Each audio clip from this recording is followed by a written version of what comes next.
جائیں، محفلوں میں لوگ نہیں آتے ہیں، خالی فاتحہ کر دی جائے اور ایصال ثواب ہو جائے گا۔ اگر یہی حالات قوم کے رہے تو آپ یقین جانیں دین کی بات ہمیں کوئی بتانے والا نہیں ہوگا۔ 11ویں شریف کی نیاز کا حال یہ ہو گیا ہے کہ فاتحہ کے وقت تو چند لوگ ہوتے ہیں، لیکن جب نیاز کا معاملہ آتا ہے تو کثیر تعداد میں لوگ پہنچ جاتے ہیں۔ جب میلاد ہوتی ہے تو لوگ نہیں ہوتے ہیں، اور جب کھانے کا وقت آتا ہے تو لوگ کافی تعداد میں پہنچ جاتے ہیں۔ حالانکہ ہونا یہ چاہیے کہ اصل روح جو ہے اور اصل مقصد جو ہے وہ ہمارا محفلوں میں جمع ہونا، اور جو ذمہ دار علماء ہیں، ائمہ ہیں، مبلغ ہیں، وہ کہیں نہ کہیں اسی ٹاپک پر، اسی عنوان پر کچھ نہ کچھ باتیں ان کے سامنے پیش کریں۔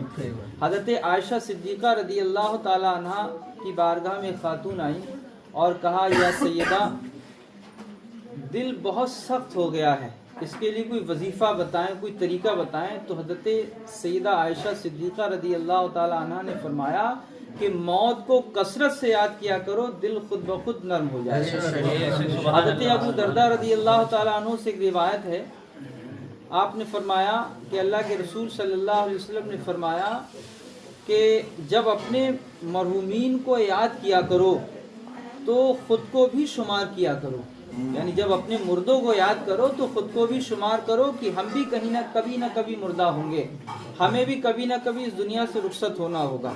دیکھیے آج تیجے 40ویں کی محفلوں کا حال یہ ہے، حالانکہ ہماری جماعت کے بہت سارے لوگ ہم سے، وہ لوگ جو بات کو سمجھ نہیں پاتے، جو سمجھتے ہیں تو وہ تو کہتے ہیں صاحب آپ کی بات شعلت ہے، اچھی بات ہے، آپ نے صحیح کہی۔ نعت خوانی یقیناً بات دیر سے سمجھ میں آتی ہے، ہاں آتی ہے لیکن آئے گی ضرور۔ نعت خوانی یقیناً ہماری روح میں تازگی پیدا کرتی ہے۔ آقا علیہ الصلوۃ والسلام کی مدح سرائی کرنا، چاہے نظم ہو یا نثر ہو، دونوں صورتوں میں کہیں نہ کہیں ثواب کا حق ہمیں ملتا ہے اور اس کا ہمیں فائدہ بھی ہوتا ہے۔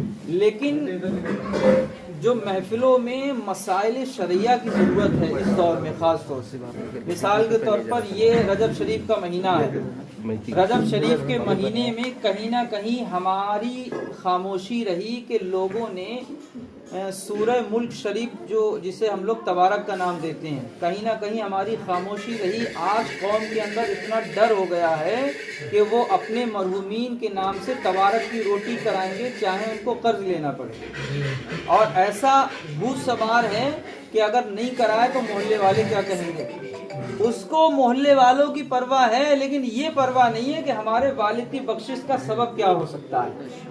ہم اپنے مرحومین کے لیے ایسے کام کریں کہ جس کے ذریعے سے ہمارے مرحومین کی بخشش ہو جائے، اللہ ان کی مغفرت فرما دے۔ اور اس کا طریقہ کس کے پاس ملے گا؟ ذمہ دار علماء کے پاس۔